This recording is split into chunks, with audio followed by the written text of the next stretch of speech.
Headlight time on the UACJ6D, and I've got this already partially disassembled, but I just figured I'd show everyone the inside of one of these vintage Per-Lux off-road lights, which I think are really cool. So as you see, the intercooler here prevents two full-size headlights from being run. So our solution was to just stick this on there. A good friend, Mike Tarvin, donated that to the cause. So thank you, Mike. I do love it. But the headlamp burned out in there. And so I'd never been inside of one of these, didn't know what to expect. So after taking the retaining ring off, you've got the Per-Lux. It's a glass. It's a glass bulb cover with louvered innards, and kind of helps direct the beam. And there's a cool rubber gasket on the outside of that. Pretty cool.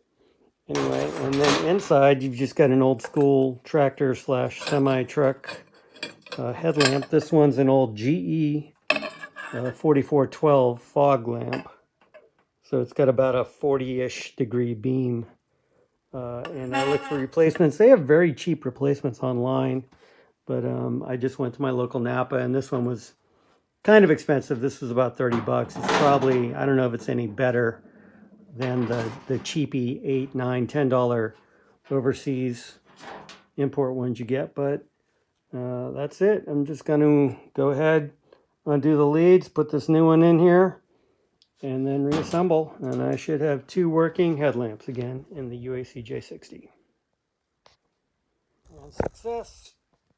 Quite a difference in brightness between the trick light LED here and the sealed beam, but that's how it is.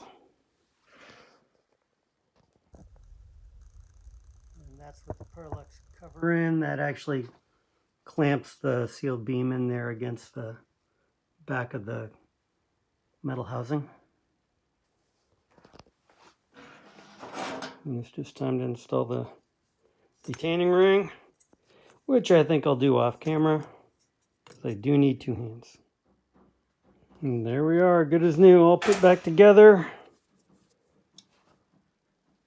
Oh yeah.